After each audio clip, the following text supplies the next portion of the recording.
Un saludo fraternal. Gracias una vez más por permitirnos llegar a ustedes, a sus casas, a sus vidas, a través de este video estudio que ustedes se tomarán el tiempo de ver en esta hora.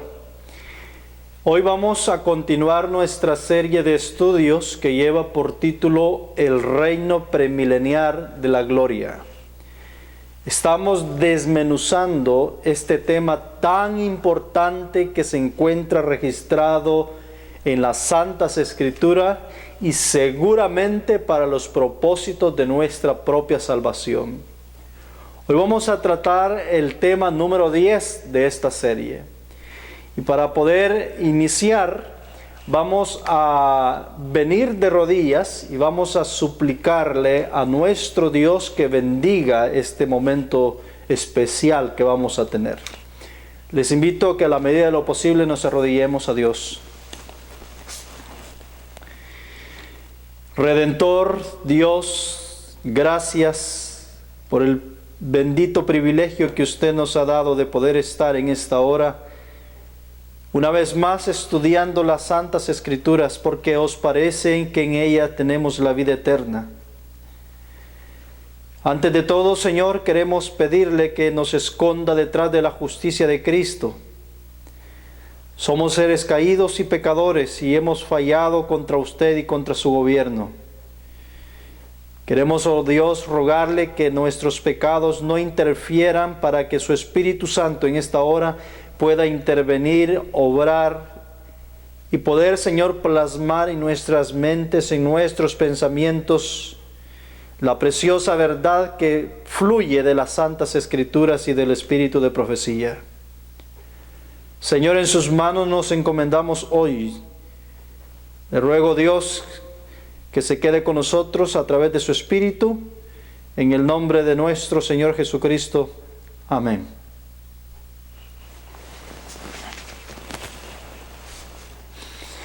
Hermanos, hoy vamos a ver el tema de la piedra poderosa que se describe en el libro de Daniel, capítulo 2.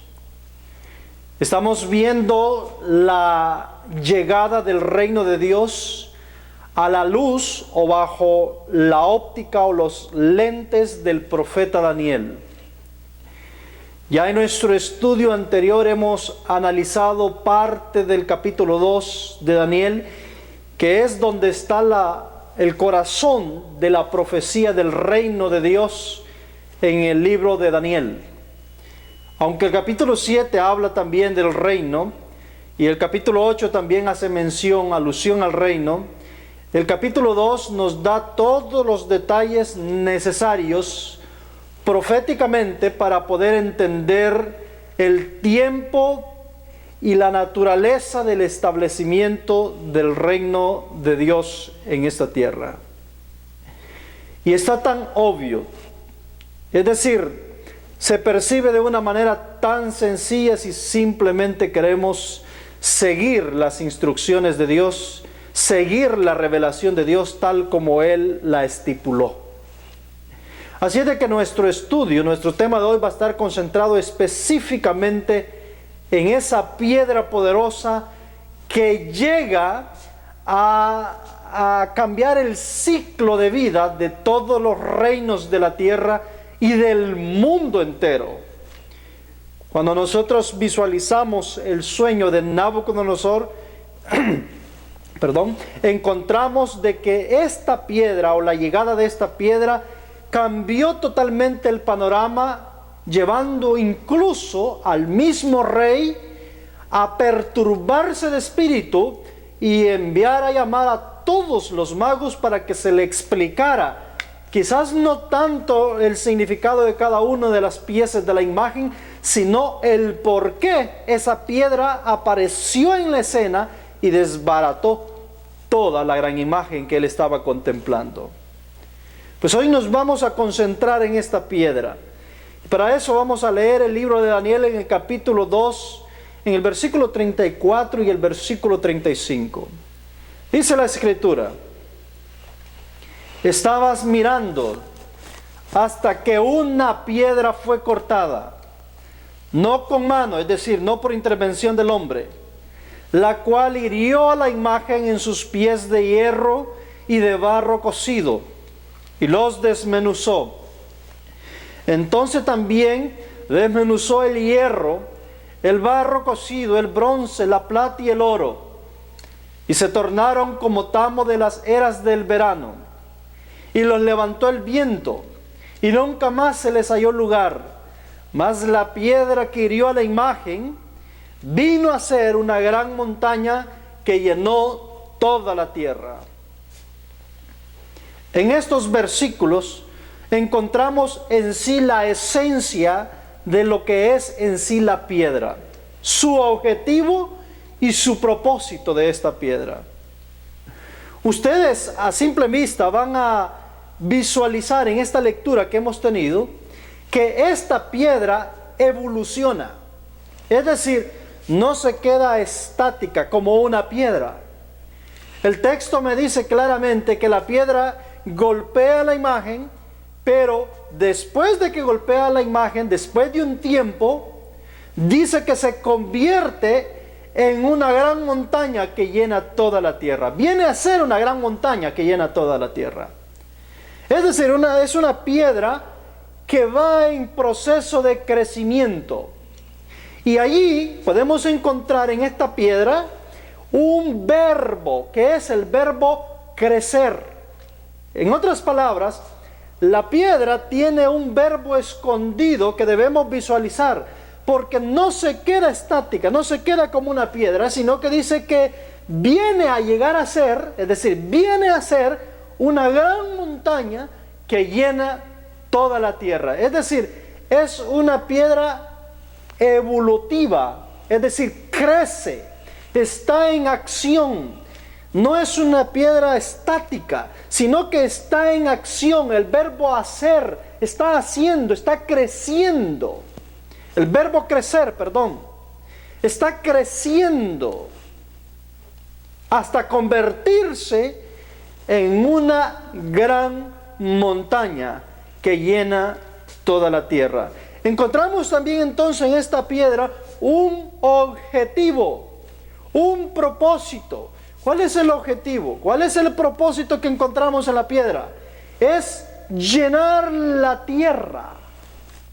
Es decir, su propósito es convertirse en una gran montaña para poder llenar la tierra. Ahora, como hay un verbo, este verbo debe de desarrollarse, debe efectuarse en un periodo de tiempo. Y desde ahí podemos determinar que el proceso de esta piedra, en lo que golpea la imagen, crece y llena toda la tierra, implica un proceso de crecimiento, un proceso de tiempo, un periodo de tiempo para que pueda cumplir este objetivo que esta piedra trae. Nada crece de la noche a la mañana. Es decir, nada avanza de un momento a otro. Cuando usted ve la naturaleza, cuando usted ve un árbol, usted siembra quizás el arbolito y usted no ve exactamente cómo es el desarrollo de él, pero él va creciendo y a través del tiempo se va desarrollando, va extendiendo sus ramas y hasta que llega a ser un árbol grande que cubre cierta parte del terreno, del territorio donde ha sido sembrado. Ese es el proceso del crecimiento. Todo lo que tiene que ver con el verbo crecer, todo lo que tiene que ver con el crecimiento de algo, lleva su proceso. El niño, cuando nace, debe empezar su proceso de crecimiento. Bueno, desde el momento en que es engendrado, él empieza un proceso de crecimiento, primero en el vientre y luego después de salir del vientre. Va en un proceso de crecimiento y para ese proceso deben pasar un periodo de tiempo para que él llegue a su estatura perfecta. Pues esta piedra, la Escritura me dice a mí que golpea la imagen, pero después ella va a hacerse o convertirse en una gran montaña que llena toda la tierra. Es decir, ella debe empezar a crecer y a crecer y a crecer hasta que llegue a convertirse en esa gran montaña. Y para que eso ocurra, debo aplicar el verbo crecer. Debo aplicar el periodo de tiempo que requiere, que exige que esta piedra crezca. Así es de que, mis hermanos, la llegada de esta piedra me está marcando a mí el inicio de un periodo de tiempo significativo en la historia de la humanidad. La llegada de esta piedra me está marcando a mí que esta piedra trae un objetivo, trae un fin, y su fin y objetivo es llenar la tierra. Y para eso va a requerir de tiempo, va a requerir de un proceso. Y aquí es, hermanos, donde se viene lo maravilloso de todo esto. Porque cuando aplicamos, cuando analizamos estos detalles de esta piedra, de su origen, de su efecto que causa cuando llega, nos damos cuenta que se empiezan a derrumbar muchas teorías que llegan a nuestra mente. Hay muchas ahora ideas y teorías en relación a esta piedra. En nuestro estudio anterior yo les dije que una de las teorías más resonantes, más famosas dentro del pueblo adventista es que esta piedra representa a Cristo en la segunda venida. Y miren lo interesante. Esta teoría, esta idea, esta interpretación, digo teoría e interpretación porque no ha sido dada por la hermana White. El Espíritu de Profecía no dice que es la segunda venida de Cristo. No existe ninguna cita del Espíritu de Profecía donde nos diga que esta piedra representa el segundo advenimiento de Cristo. Pero hay algunos teólogos que han llegado a esa conclusión y han llegado a formular esa teoría aluciendo de que esta piedra representa a Cristo en su segunda venida a esta tierra. Hoy vamos a analizar. Vamos a ver si realmente esto es así, porque debemos atenernos a un escrito está. Por las suposiciones de hombres, por las ideas de hombres, hay mucha confusión en el mundo actual. Hay mucha confusión de nuestra iglesia. Hay muchas teorías resonando dentro de nuestro mismo pueblo. Vamos a ver qué es lo que dicen los profetas. Vamos a ver qué es lo que dice Dios a través de sus profetas. Y vamos a quedarnos con lo que Dios ha dicho, porque esa es la palabra profética más segura. Ahora, mis hermanos, en las Escrituras hay hay diversas aplicaciones o diversas figuras que se usan en relación a la piedra o a las piedras en sí. Y vamos a analizar algunas de ellas en esta ocasión. Por ejemplo, lo que podría representar. Por ejemplo, vamos a ver el libro de Génesis, capítulo 28, versículo 22. Miren lo que dice la Escritura. Y esta piedra que he puesto por columna será casa de Dios, y de todo lo que me des, el diezmo apartaré para ti. Aquí Jacob está haciendo un voto delante de Dios. Y toma una piedra. Y miren lo interesante. Jacob le dice, mira al Señor, si tú me bendices, esta piedra será tu casa. Es decir, Jacob figurativa o simbólicamente está comparando esa piedra, la piedra que está poniendo delante del Señor en ese momento, está comparándola como la casa de Dios. En otras palabras, aquí podemos ver que figurativamente la piedra podría representar la casa de Dios. Esa es la comparación que Jacob está haciendo en Génesis 28, 22. Pero vamos a ver también otros significados de la piedra. Efesios capítulo 2, versículo 20. Dice la inspiración: edificaos sobre el fundamento de los apóstoles y profetas, siendo la principal piedra del ángulo Jesucristo mismo. Y es quizás de aquí donde algunos intérpretes de las Escrituras han llegado a la conclusión de que esta piedra de Daniel 2 representa a Cristo, porque Efesios dice de que Cristo está siendo representado aquí como la principal piedra del ángulo. Es decir, en Efesios 2 se me está diciendo que una piedra puede también representar a Cristo, ¿sí? En su naturaleza, en su función, siendo Cristo la principal piedra del ángulo. Ahora, notemos el contexto de lo que está tratando Efesios 2:20. Efesios 2:20 está tratando con la construcción del templo espiritual, con la construcción del templo de Dios en esta tierra de una forma figurada, es decir, con su iglesia, y de una forma particular con la iglesia cristiana en ese momento. Y entonces Pablo está diciendo de que el principal, es decir, la principal piedra de soporte de la iglesia cristiana, donde se sienta todas las creencias y todo el medio de salvación de la iglesia cristiana, radica en Cristo. Entonces aquí Cristo se está presentando como una piedra que es parte de la construcción de la iglesia, y no solamente parte, es la principal piedra del ángulo. Entonces su naturaleza es construcción, no destrucción. Encontramos que la naturaleza de la piedra de Daniel 2 es destrucción primeramente y después construcción. Son dos elementos indispensables que no podemos pasar por alto. Entonces, algunos teólogos es probable que han tomado de referencia y han dicho, bueno, lo más lógico es que esta piedra representa a Cristo, porque Efesios dice que la piedra del ángulo, la principal piedra del ángulo es Cristo. Vamos a seguir analizando. Romanos 9:32 nos dice también que hay otro tipo de piedras figurativas. Dice, ¿por qué? Porque no la procuraron por fe, sino por las obras de la ley, por lo cual tropezaron en la piedra de tropiezo. Aquí se nos habla de una piedra que sirve como piedra de tropiezo, ¿sí? Piedra de tropiezo para que se pierdan algunos que no hicieron uso de la fe.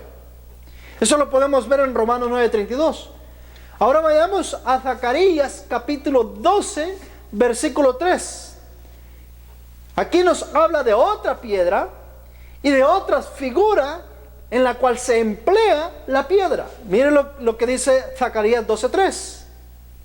Y será en aquel día que yo pondré a Jerusalén por piedra pesada a todos los pueblos.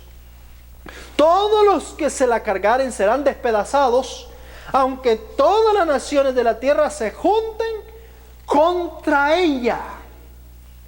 Obsérvese que aquí se describe a Jerusalén, es decir, a su pueblo, se describe como una piedra pesada. Y obsérvese que esta piedra pesada dice que va a servir para despedazar a los pueblos y todas las naciones que se junten contra ella. Esta piedra ya suena un poco más parecida a la de Daniel, ¿no? Porque la de Daniel no es ni piedra de tropezadero, no es ni piedra de construcción para poder asentar algún edificio sobre ella, sino que la naturaleza de la piedra de Daniel es más para destruir, para despedazar los reinos de la tierra. Esta descripción que se da en Zacarías capítulo 12, versículo 3, se asimila más a la naturaleza de lo que la piedra de Daniel 2 es en sí. Porque aquí se nos dice que Jerusalén va a ser puesta como piedra pesada a todos los pueblos.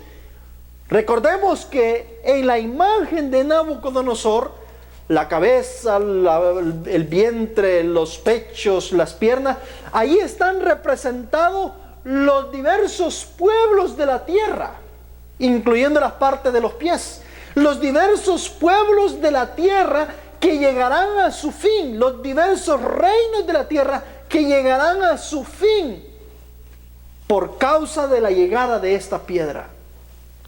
Y dice que todos los que la cargaren, es decir, todos los que intenten cargarla serán despedazados. Y aunque las naciones se junten contra ella, es decir, las naciones entrarán en enemistad contra esta piedra, de Zacarías capítulo 12, versículo 3. En enemistad contra el pueblo de Dios.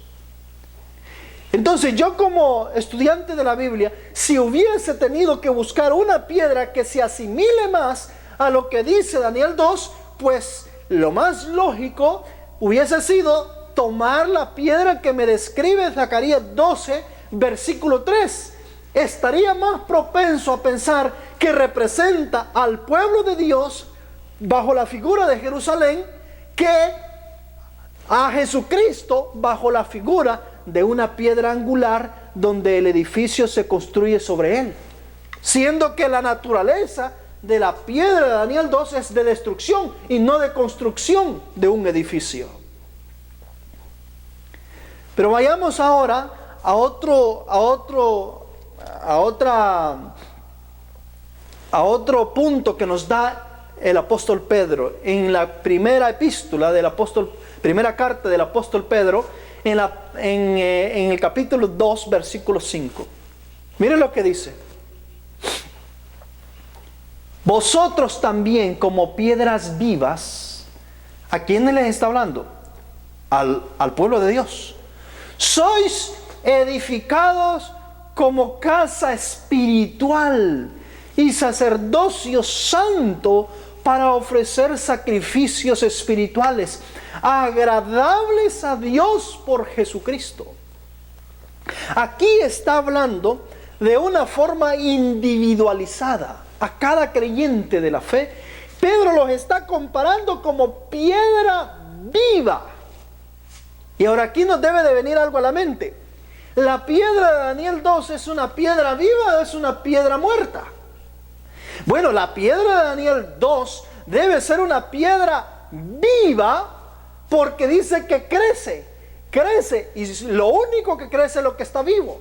Es decir, si usted se va a la naturaleza, si se va a los árboles, si se va a los animales, todo lo que está vivo va a crecer, ¿sí? Va a crecer y a evolucionar y a ser más grande. Lo muerto no crece, sino que decrece. Eso lo podemos ver en un árbol. Usted corta un árbol y el árbol se consume, se autodestruye. Usted le quita la vida a una flor, la corta y esa flor, en lugar de crecer, va a consumirse, va a desaparecer, va a destruirse.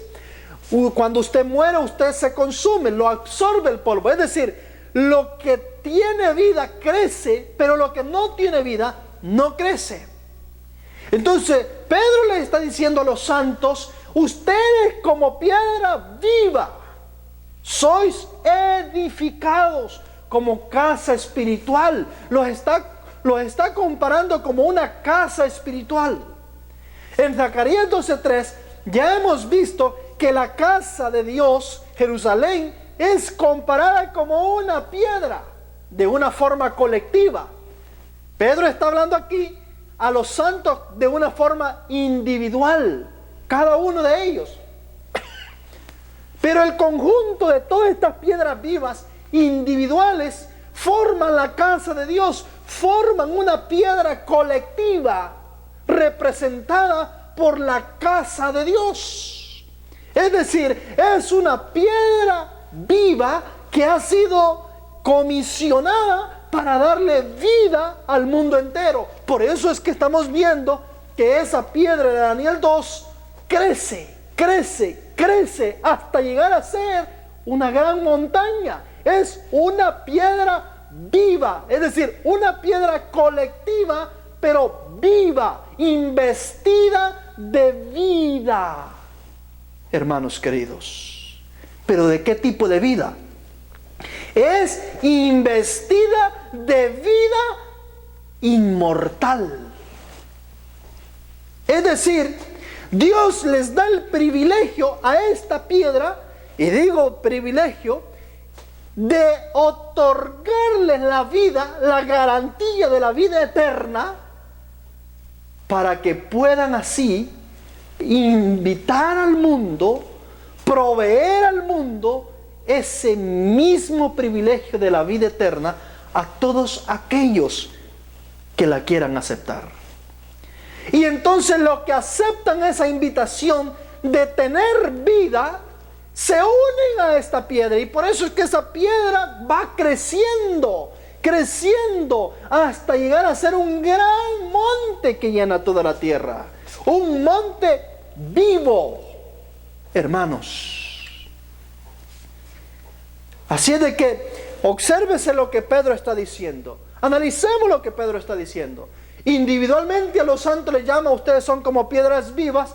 Zacarías 12:3 le llama ya de una forma colectiva al pueblo de Dios, ya no individual por cada santo, sino a todo el pueblo como una piedra, que aunque las naciones intenten pelear y destruirla, ellas serán despedazadas por esta piedra. Y ahora mire lo maravilloso, mire lo más precioso que las Escrituras nos dice. Esta piedra viva que la vio Daniel, que la describe Zacarías 12:3 y que la describe 1 de Pedro 2:5, esta piedra es la que le pone fin a todos estos reinos que han sido embriagados por Babilonia. Esta piedra es la que le pone fin a todos estos reinos que han sido engañados por la falsa iglesia, por la falsa doctrina, por el falso sistema de adoración. Vamos a Apocalipsis ahora, capítulo 18, versículo 21. Miren lo que dice. Y un ángel fuerte tomó una piedra. ¿Qué tomó? Tomó una piedra como de una gran piedra de molino y la arrojó en el mar, diciendo: con esta violencia será derribada Babilonia, aquella gran ciudad, y nunca más será hallada. Hermanos, pongámosle atención a ese versículo. Nadie va a pensar o creer de que este versículo se cumple literalmente. El profeta está tratando un versículo en un sentido figurado. Es decir, en un sentido figurado, el profeta está diciendo cuál es el fin de Babilonia. ¿Qué es lo que trae el fin de Babilonia? Ahora, miren lo interesante. Ya hemos visto que Babilonia ha embriagado a todos los pueblos, a todas las naciones, a todas las tribus, a todas las lenguas de la tierra. Eso lo podemos ver en Apocalipsis 18, versículo 3 y versículo 4. Hemos visto de que Babilonia se ha inmiscuido en todos los reyes de la tierra y ha adulterado con ellos. En las Escrituras, en Apocalipsis 17:15, dice de que Babilonia está sentada sobre muchas aguas, sobre muchos pueblos. Allí es donde está Babilonia. Pero mira lo que dice el ángel.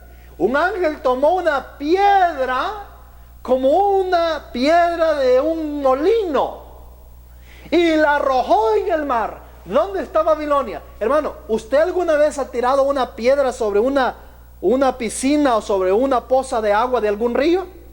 Pero una gran piedra, tirarla desde una parte alta, usted va a ver el impacto que va a causar la caída de esta piedra, ¿sí? La caída de esta piedra y lo que va a ocasionar esta piedra.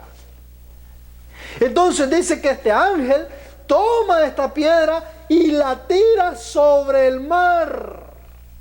¿Y qué creen ustedes qué efecto creen ustedes que causó cuando esta piedra cayó en el mar? Es un mar simbólico, es un mar figurativo. La inspiración nos dice que el mar representa pueblos, naciones, muchedumbres y lengua. Representa el viejo mundo, donde tuvieron origen todas estas lenguas, todos estos pueblos. Ahí, en el viejo mundo, es donde cae esta piedra. Porque dice que obsérvese que las Escrituras nos da dos simbologías. Nos habla de la tierra, nos habla del mar, y también nos habla del desierto. Pero más particularmente vamos a ver la tierra y el mar. Cuando la Biblia el Apocalipsis nos habla de la tierra, dice que vio una bestia que surgía de la tierra. Todos sabemos que nos está hablando del continente americano. Pero cuando la Biblia nos dice que subía del mar, la inspiración nos dice que esto representa que iba a surgir, hablando de la bestia, Apocalipsis 13, esta bestia iba a surgir del viejo continente, es decir, de las naciones del viejo mundo, que envuelve toda Europa y Asia, todos esos territorios donde fue el origen de todas las lenguas. Cuando la escritura de Apocalipsis 18:21 dice que tomó una gran piedra como de un molino y la arrojó en el mar, no la arrojó en la tierra, es decir, en el continente americano, la arrojó en el mar, en el viejo mundo, en alguna parte del viejo mundo. Y dice, con esta gran violencia, porque la naturaleza de esta piedra era causar violencia, violencia figurativa, no literal. Dice, con esta gran violencia será derribada Babilonia. Es decir, Babilonia va a ser destruida como la figura que está presentando la Escritura, como el caso de que un ángel tire una piedra sobre el mar. Una gran piedra sobre el mar. Y haya causado gran violencia. En el mar está Babilonia. Y le cae una piedra. Y esta piedra derrumba a Babilonia. Destruye a Babilonia. Entonces esta piedra es una piedra destructiva en sus inicios. Pero a la misma vez es una piedra que evoluciona hasta convertirse en una gran montaña. Entonces, mis hermanos, todo estudiante de las Escrituras, de una forma objetiva, podría haber comparado la piedra de Daniel capítulo 2 con Zacarías 3, con la piedra de Apocalipsis 18:21, ¿sí? Con las piedras de 1 de Pedro 2:5. Pero no hay una lógica para compararla con Efesios 2:20. Es decir, hay muchas más referencias que me indicarían a mí que la piedra de Daniel 2 representa más en sí el pueblo de Dios llegando o estableciéndose en este mundo en un estado puro y trayendo a su fin todos los reinos impuros de la tierra, que el hecho de pensar que es Cristo en su segunda venida llegando a la tierra. Sobre todo porque Cristo, cuando viene en su segunda venida, no llega ni a la tierra, se queda en el aire. Y esta piedra dice que no solamente llega a la tierra, sino que se queda, crece, hay un proceso de crecimiento hasta convertirse en una gran montaña. Pero esto es si lo queremos ver con otros versículos, como lo hemos estado analizando ahora. Pero bueno, vayamos al intérprete pues. Vayamos al intérprete de Daniel capítulo 2. ¿Saben ustedes que la hermana White no interpretó nada en relación a la piedra? Es decir, la hermana White no dijo nada en relación a lo que esta piedra representa. Y dirán ustedes, ¿por qué? ¿Por qué la hermana White no dijo nada al respecto? ¿Por qué la hermana White no interpretó lo que significaba en sí esta piedra? Es muy sencillo. La hermana White no va a interpretar lo que ya fue interpretado. Ella sabía perfectamente que esta piedra ya había sido identificada, interpretada por un profeta de las Escrituras. Y ni modo que Dios va a mandar otro profeta a volver a interpretar lo que ya fue interpretado. Por eso es que no vamos a encontrar ninguna interpretación de la piedra en el espíritu de profecía, porque ya hay un profeta que interpretó lo que representaba esa piedra. Y dirá usted, ¿quién? ¿Qué profeta fue el que interpretó? Hermanos, fue el mismo que recibió la revelación. Leemos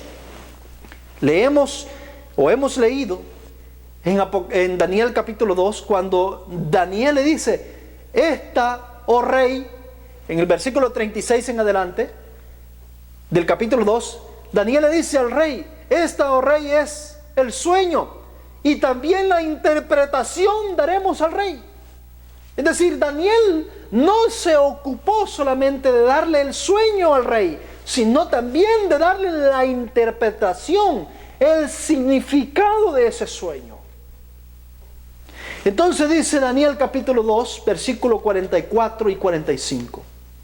Dice: y en los días de estos reyes, en los días de los reyes de los dedos de los pies, el Dios del cielo, no el hombre, por eso es que dice que fue cortada no con mano humana, no es por iniciativa del hombre, es el Dios del cielo.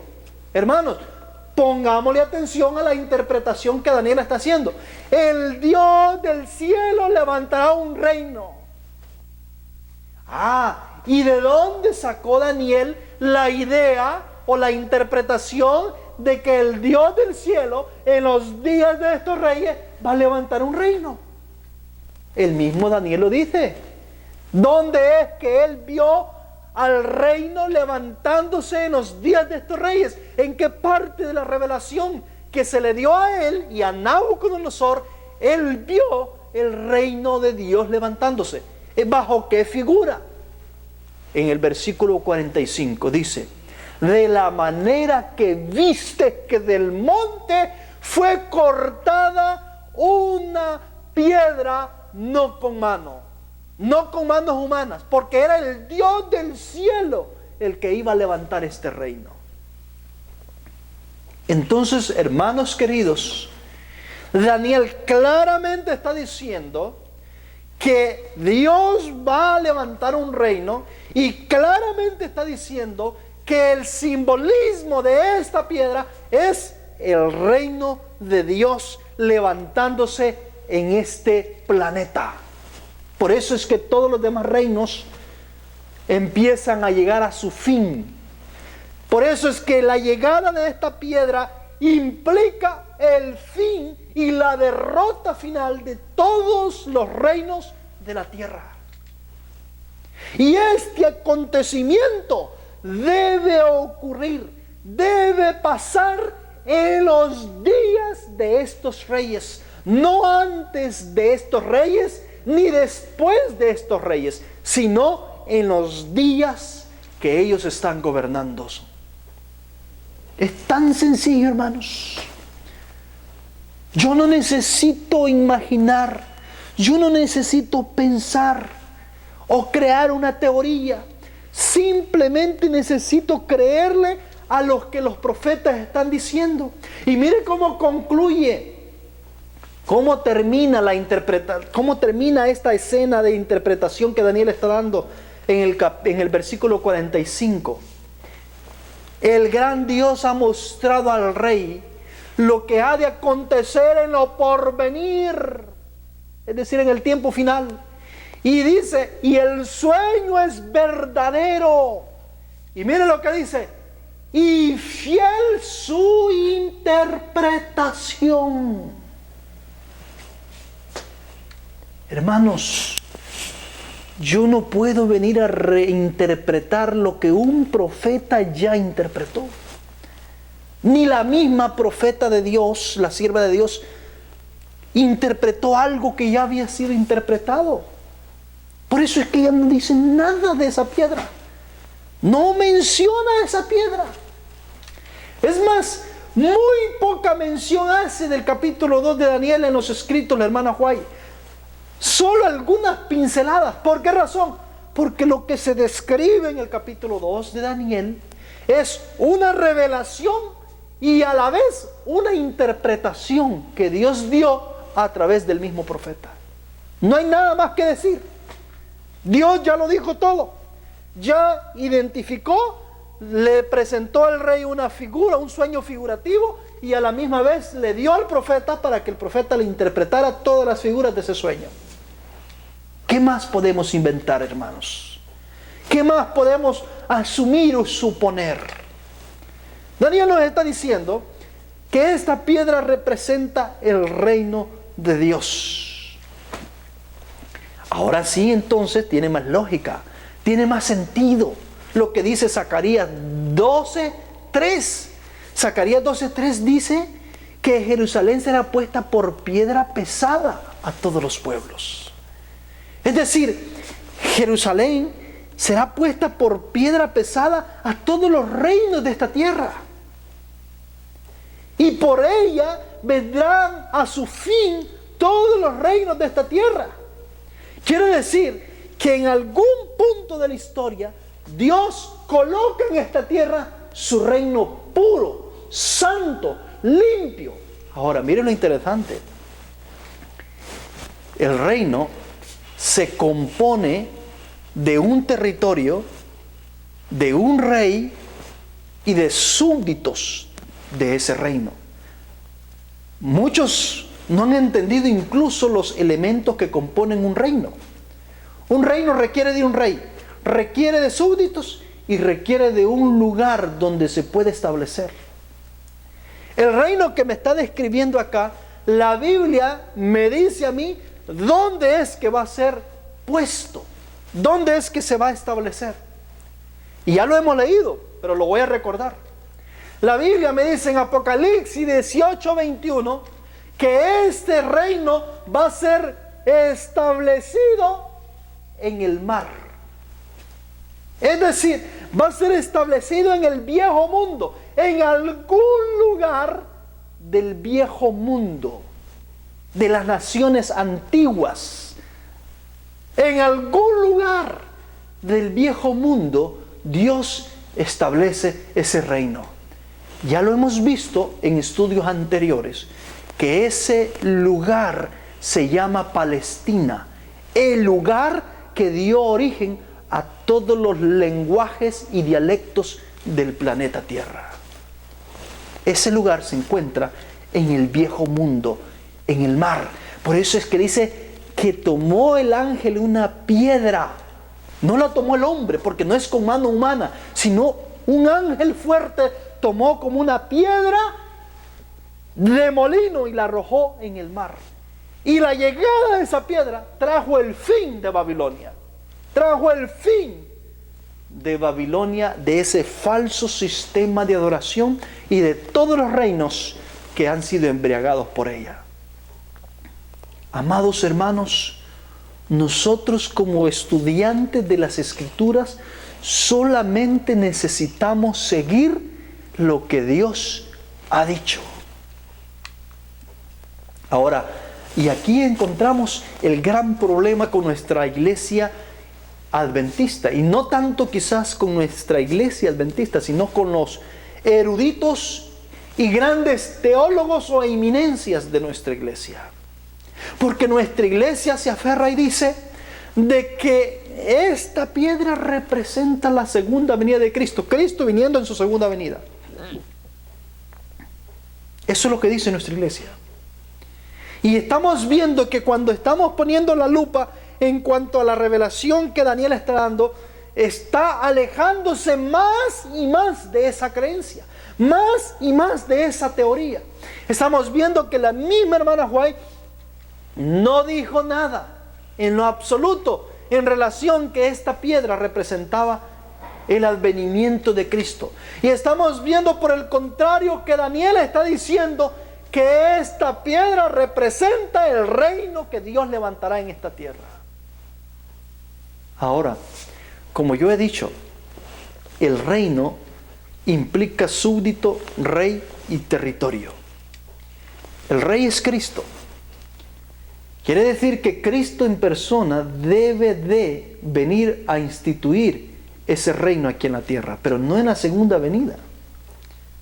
Más adelante vamos a ver que en la segunda venida Cristo viene ya a inaugurar el reino. ¿Por qué razón? Y mire, hay dos terminologías que nosotros los adventistas no hemos entendido, y la hermana White lo explica muy maravillosamente. Más adelante vamos a ver en nuestros siguientes temas esas dos terminologías. Esa terminología es primero institución y luego establecimiento. Se instituye en un punto de la historia del tiempo del fin y se establece o se inaugura en otro punto de la historia. Eso es lo que no lo hemos entendido. Y quien lo instituye es Cristo, y quien lo inaugura también es Cristo. Pero entre la institución y la inauguración de ese reino Hay un periodo de tiempo que debe transcurrir.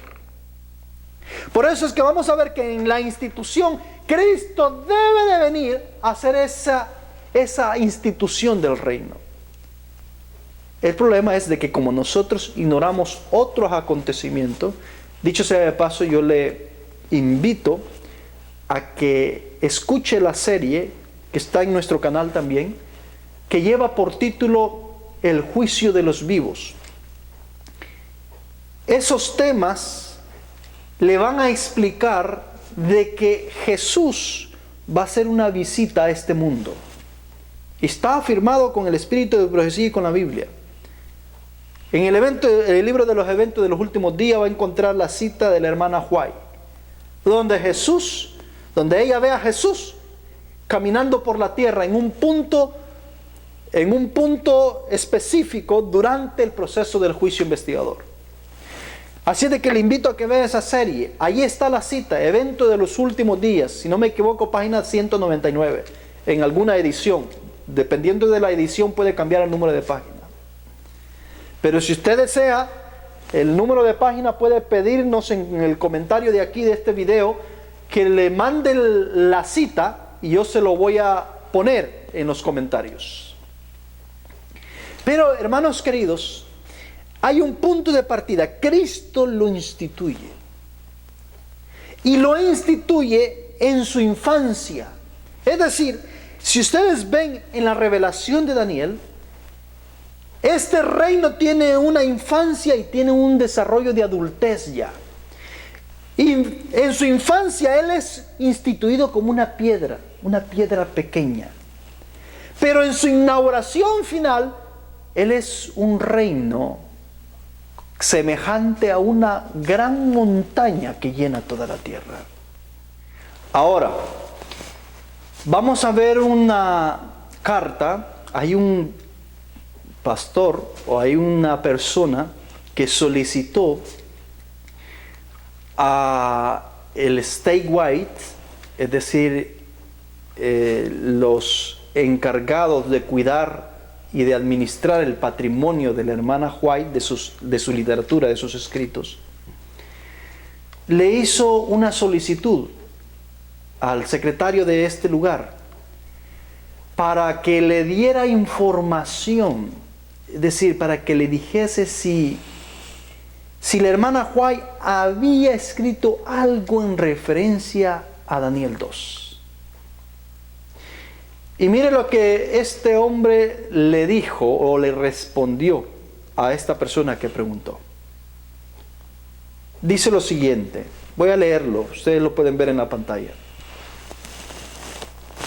1971, señor Gray Mueller, calle Loma,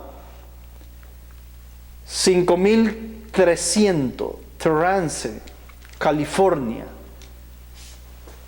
Código postal 90503. Querido hermano Mueller, en octubre usted nos escribió pidiéndonos si podíamos presentar una cita de la pluma de la señora White, indicando que Jesucristo es la piedra de Daniel 2:45. Esta ha sido la creencia de la denominación a través de los años. Elena de White toca el asunto de esta visión de Nabucodonosor bastante superficialmente, es decir, no entro en detalles. Ella no entra en grandes detalles. De este modo no podemos traerle ninguna cita de la pluma sobre este punto. Esto en ningún sentido significa que los puntos que hemos sostenido no son correctos. Con el mejor de los deseos, soy sinceramente tu hermano Arthur L. White, secretario. Hermanos, no existe escrito alguno que nos diga que esta piedra representa la segunda venida de Cristo. Entonces tenemos un problema de interpretación. Problema de interpretación de lo que dicen los teólogos y de lo que dicen los profetas. La profeta actual no se atrevió a dar ninguna interpretación de algo que ya estaba interpretado. El profeta Daniel nos ha dicho lo que esto representa o la interpretación que esto significa. El profeta Daniel nos ha dicho lo que significa esta simbología, estas figuras que se presentan. La hermana White no escribe nada. Y entonces veremos o entramos en un mundo de inconsistencias. Entramos en un mundo de inconsistencias de teología adventista sobre la piedra de Daniel capítulo 2. Porque la piedra de Daniel capítulo 2, versículo 35, dice que esta piedra trae un objetivo. Y el objetivo de esta piedra es llenarla, es decir, llenar la tierra. Hay un verbo allí, que es llenar. Hacer que la tierra se llene de este monte. Así es de que el objetivo es llenar la tierra, y la inconsistencia la encontramos cuando la hermana White nos habla del efecto que va a causar Cristo en su segunda venida. Mire lo que dice en el Conflicto de los Siglos, en la página 715. La inspiración nos dice cuál es el efecto que va a causar la segunda venida de Cristo. Y vamos a comparar el efecto de la piedra cuando llega a la tierra, cuando golpea la imagen en la tierra, y el efecto de la segunda venida de Cristo cuando viene por segunda vez. Dice, a la venida de Cristo los impíos serán borrados de la superficie de la tierra, consumidos por el espíritu de su boca y destruidos por el resplandor de su gloria. Cristo lleva a su pueblo a la ciudad de Dios y la tierra queda privada de sus habitantes. Y cita el libro de Isaías, capítulo 24, versículo 1 del 3 al 5. Dice, he aquí que el Señor vaciará la tierra y la dejará desierta y cual vaso. La volverá boca abajo y despensará a sus habitantes. La tierra será enteramente vaciada y completamente saqueada, porque el Eterno ha hablado esta palabra. Porque traspasaron la ley, cambiaron el estatuto y quebrantaron el pacto eterno. Por tanto, la maldición ha devorado la tierra y los que habitan en ella son culpables. Por tanto, son abrazados los habitantes de la tierra. La hermana White nos está diciendo que la naturaleza, el efecto de la venida de Cristo en su segunda ocasión pública, dice que causará que la tierra sea vaciada, enteramente vaciada de sus habitantes y de todo lo que contiene. Y Daniel 2:35 dice, mas la piedra que hirió la imagen fue hecho un gran monte que llenó toda la tierra. Miren la gran contradicción entre el efecto de la piedra y el efecto de la segunda venida de Cristo. Es decir, hermanos, aquí hay un problema serio de interpretación teológica y de interpretación profética. Porque un profeta está diciendo que la llegada de esta piedra hace que la tierra se llene, y otro profeta está diciendo que la venida de Cristo hace que la tierra quede vacía, sea vaciada completamente. Entonces estamos viendo una contradicción terrible entre dos profetas, o estamos haciendo, o los teólogos están haciendo, que dos profetas entren en contradicción y queden de mentirosos entre ellos. ¿Por qué de mentirosos? Porque uno está diciendo que la piedra va a llenar la tierra, otro está diciendo que la venida de Cristo va a vaciar la tierra, y el teólogo está diciendo que ambos eventos es lo mismo. Y al decir que ambos eventos es lo mismo, estamos viendo que dos profetas se están contradiciendo, o yo estoy haciendo que dos profetas entren en una contradicción terrible. Así es de que, mis hermanos, o le creo yo a la interpretación profética o le creo yo a la interpretación teológica de nuestros eruditos? Usted decide a quién creerle. Y entonces vamos a seguir viendo otras inconsistencias de la teología adventista y de lo que los profetas dicen. Usted observará que en el libro de Daniel, capítulo 2, versos 45, dice la Escritura: por eso viste que del monte fue cortada una piedra. La Escritura nos dice que la piedra trae una procedencia, procede de un lugar. ¿Y cuál lugar es este? Dice que procede de un monte. Fue cortada de un monte. ¿Qué es lo que dice la iglesia? La iglesia dice que esta piedra es la segunda venida de Cristo y por consecuencia la piedra viene ¿de dónde? ¿De un monte o del cielo? Viene del cielo. Aquí hay un problema, mis hermanos, porque Daniel me está diciendo que el origen de esta piedra es un monte, pero la iglesia adventista o los eruditos de la iglesia adventista me están diciendo que el origen de esta piedra es el cielo, viene del cielo. Y alguien un poco inteligente va a decir: no, es que es Cristo viniendo de un monte que está en el cielo. Pero fíjense que ni aún eso, porque Cristo no sale de un monte en el cielo para venir a la tierra, sale del santuario, porque recién termina la obra del santuario, sale del santuario y se alista para irse al cielo durante el proceso de las plagas. Es decir, solo dice la historia de la redención, que las plagas están cayendo, Cristo sale del santuario, ha salido del santuario, se prepara con su séquito, con todas sus huestes de ángeles y arranca rumbo para la tierra. Pero ahora a mí me están diciendo los teólogos de que Jesús viene del cielo, y para medio conjeturarle el asunto es de un monte que está en el cielo. Pero ¿dónde está escrito eso? La Biblia me dice que Cristo sale del santuario, se prepara con sus santos y viene a la tierra. No me dice que en la segunda venida de Cristo Él venga de un monte.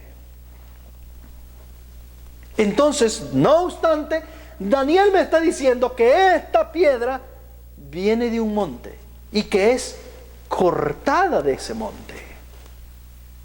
En Tesalonicense, en Primera de Tesalonicense, capítulo 4, versículos 16 y 17, la Escritura dice: porque el Señor mismo, con voz de mando, con voz de arcángel y con trompeta de Dios, descenderá del cielo. Luego nosotros, los que vivimos, los que hayamos quedado, seremos arrebatados juntamente con ellos en las nubes para recibir al Señor en el aire, y así estaremos siempre con el Señor. Mire, por un lado Daniel me está diciendo que la piedra golpea la tierra, la imagen que está en la tierra, y se queda, y crece, y crece, y crece, y crece, y crece, hasta llegar a ser un gran monte. Y por el otro lado Pablo me está diciendo que cuando Cristo viene en su segunda venida, ni siquiera toca la tierra, no golpea, es decir, no llega a tocar ni la misma tierra, sino que levanta a los santos y se los lleva, se los recibe en el aire y se los lleva a la ciudad de Dios. Es decir, llena a los santos, llena a la ciudad de Dios, llena al cielo con los santos redimidos. Y aquí me dice que cuando la piedra llega, llena, pero no el cielo, sino llena la tierra, ese gran monte. Es decir, mis hermanos, la piedra toca la tierra, pero Cristo en su segunda venida no toca ni tan siquiera la tierra. Entonces aquí hay una inconsistencia terrible que nosotros como hijos de Dios debemos entender a cabalidad a través de una investigación sincera y honesta de las Escrituras. Así es de que, mis hermanos, si usted quiere saber qué es lo que representa ese monte de donde proviene la piedra y por qué la piedra se convierte en un gran monte, No se pierda el próximo estudio. En nuestro próximo estudio lo vamos a analizar paso a paso. ¿Qué es lo que significa que sea cortada de un monte y que a la vez en el proceso de crecimiento ella se convierta en un gran monte? El Señor le bendiga. El Señor esté con usted y con los suyos. Vamos a orar en esta hora. Querido Dios, santificado Señor sea su santo nombre. Gracias le damos en esta hora por permitirnos estudiar las Escrituras. Guíanos, oh Dios, en el conocimiento de la verdad. Ayúdanos a aceptar la palabra revelada, no las teorías del hombre. Llénanos, oh Dios, de su gracia. Bendice cada alma sincera. No nos dejes en la oscuridad y permítenos, oh Dios, ver la luz. Le pedimos, oh Dios, el perdón de nuestros pecados, de nuestra ignorancia. Y le rogamos, oh Dios, que pueda infundir aliento de vida en nuestras almas desfallecientes. Padre, gracias por las Escrituras. Gracias por la inspiración. Gracias por su palabra. En el nombre de Jesús se lo agradecemos y le pedimos todas estas cosas. Amén.